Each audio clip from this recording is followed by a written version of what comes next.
inimesed arvavad, et raha annab turvatunde ja rahu, siis tegelikult raha, jah, annab meile võimalused, aga ka vastutuse.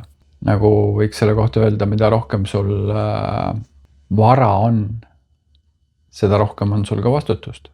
Nii et see raha teema on üks huvitav teema ja ütleme, nagu ma mainisin ka eelmises podcastis, et meid on õpetatud, et kui ma saan rikkaks, siis mul on kõik võimalused, siis mul on armastus, mul on kõik ja siis ma saan hakata elu nautima.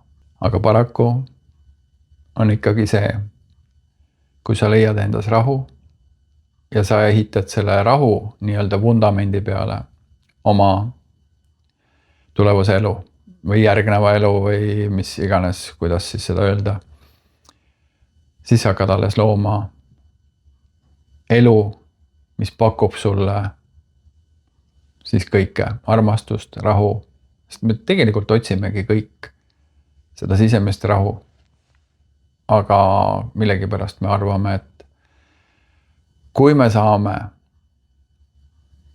siis me oleme.